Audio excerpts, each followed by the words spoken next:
On se retrouve aujourd'hui pour parler de 2025 sous un angle différent. Le Nouvel An chinois lance le début de l'année énergétique le 3 février. L'art millénaire du Yiqing, aussi appelé I Ching, offre une vision précise des cycles dont nous faisons partie. Dans un instant, je vous dis tout sur les influences passées, présentes et futures qui feront de 2025 une année unique, riche en opportunités.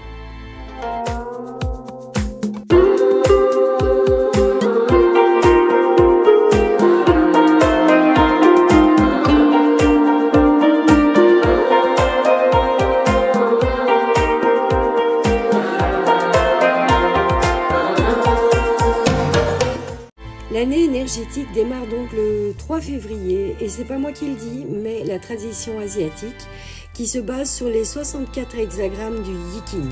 Pour eux, cette année est celle du serpent de bois. Comprenez qu'il n'y a pas de serpent en réalité, mais une énergie très féminine, dite yin. Ne vous méprenez pas non plus, car le bois dont il s'agit sert juste à alimenter le feu, enfin à peu de choses près. En fait, nous sortons d'une période de plus ou moins 180 ans avec l'élément terre, qui était bien stable et rassurant. Si, malgré ce que vous pouvez penser. Nous entrons dans un cycle de 180 ans à nouveau, mais avec l'élément feu cette fois, qui est beaucoup plus instable, mais offre aussi beaucoup plus de possibilités. Alors il existe un autre cycle, issu d'un livre basé sur la divination du Yiqing. C'est un traité intitulé « L'ordre des choses sur Terre ». Il a été écrit en Chine vers l'an 1050 par le philosophe et numérologiste respecté Shaoyang. Ce livre découpe le temps en périodes et cycles sous forme d'hexagrammes. D'après Shaoyang, nous sommes dans un cycle de 60 ans qui s'étend de 1984 à 2043. Cette période est représentée par l'hexagramme 50, aussi appelé le chaudron. Dans sa globalité, le chaudron invite à harmoniser les différentes voies sur la Terre et à appliquer de nouvelles façons d'être et de concevoir inventives. Un changement de civilisation en quelque sorte. Si on décompose cet hexagramme 50 en 6 lignes, nous sommes arrivés à la 5e ligne qui s'étend de 2024 à 2033. Cette ligne est mutable, c'est-à-dire qu'elle est transformable.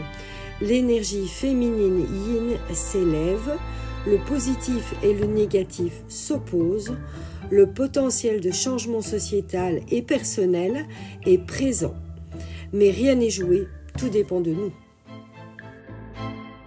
De plus, en 2024, nous vivions une année numérologiquement dite du 8.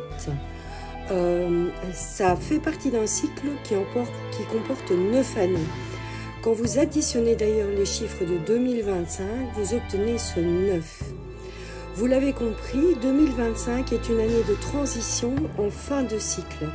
Nous sommes à la fin de quelque chose, personnellement et communautairement, mais aussi au début de l'inconnu. L'hexagramme Yiqing qui définit 2025 est appelé la révolution, et parfois même la mue. Il est bien à l'image de ce serpent de bois qui s'extirpe de son ancienne peau pour aller vers une nouvelle version de lui-même. L'hexagramme porte le numéro 49 et vous remarquerez que le 49 précède le 50, le fameux chaudron dont je viens de vous parler. Tout se tient donc. La révolution, c'est une disruption créatrice. La transformation qui en découle n'est pas un choix, mais une nécessité de l'existence. En d'autres termes, le moment est venu de nous renouveler complètement, en tant qu'espèce, en tant qu'individu. Il ne s'agit pas de tout envoyer en l'air, mais de s'ouvrir aux nouvelles possibilités de notre époque, en gardant à cœur les leçons du passé. Les hexagrammes sont composés de 6 traits définis dans le livre des mutations. Les traits sont lus de bas en haut et couvrent une période de 2 mois sur une année. Le Yiqing offre des conseils sur la manière dont vous pouvez tourner à votre avantage les différentes périodes de l'année. Je vais donc un petit peu détailler ces périodes. Il s'agit de s'aligner sur les conseils dispensés par ces énergies. Si une énergie vous demande de faire preuve de patience, vous n'allez pas passer à l'action. C'est un petit peu ça l'idée. Pour la période de février-mars, ne changez que si c'est absolument nécessaire. Essayez de vous modérer, d'être bien ferme à l'intérieur. C'est une période de réflexion pour renforcer ses racines. Faites preuve de persévérance et de patience. Pour la période d'avril-mai, le changement est nécessaire, mais avec beaucoup de planification et de préparation. Ne négligez pas les leçons du passé. Attention aux conséquences de vos actions sur votre environnement et les personnes qui vous entourent. Votre réceptivité à tout ce qui est nouveau compte beaucoup. Pour la période juin-juillet, face au changement, il faudra éviter la hâte, l'imprévoyance et l'hésitation trop conservatrice. Toute demande de changement n'est pas acceptable. Faites le tri, mais écoutez les opportunités qui se présentent. Veillez à bien communiquer, concerter les autres et évaluer les options. Et surtout, prenez confiance. Pour août-septembre, ce que vous faites doit correspondre à une vérité légitime, pas à servir vos intérêts uniques. Privilégiez le communautaire, que ce soit dans le couple, la famille ou la communauté. Le contexte est porteur si vous persévérez et passez à l'action en respectant certaines valeurs. Pour octobre et novembre, les choses commencent à se mettre en place. Vos relations, vos connexions répondent à votre autorité légitime. Faites juste attention à un excès de confiance, restez modeste. Pour décembre et janvier 2026, restez persévérants. Le mouvement général emporte même les plus réticents d'entre nous. Le changement en place ne doit pas être total, mais l'essentiel doit être confirmé. En clair, les détails c'est pour plus tard. Contentez-vous de ce qui est déjà obtenu. Enfin, il existe une énergie qui influence chaque mois. L'astrologie asiatique la représente sous la forme d'un animal et d'un élément conjoint. L'énergie du mois vous donne la couleur de ce qui est favorable ou non. En vous alignant, vous êtes comme un marin qui capture le vent dans sa voile et vous avancez plus vite. Voici donc en très bref un petit résumé des énergies mois par mois. Pour février, c'est le tigre de bois. Alors, faites confiance, recherchez l'équilibre et repoussez les doutes. Pour mars, c'est le lapin de terre. On vous demande indépendance, action et énergie.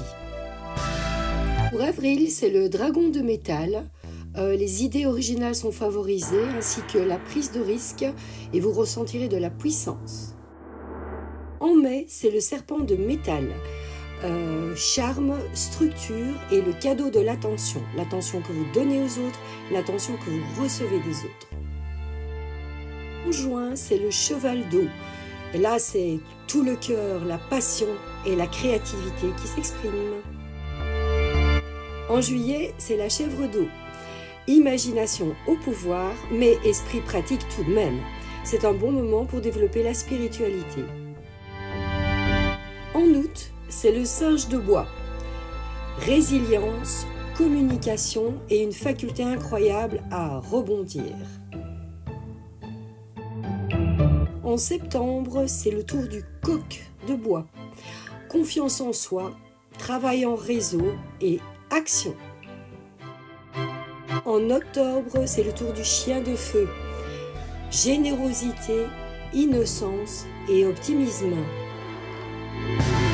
En octobre, c'est le tour du cochon de feu, sous le signe de l'influence, du changement, mais aussi de la maîtrise que vous avez acquise, en théorie.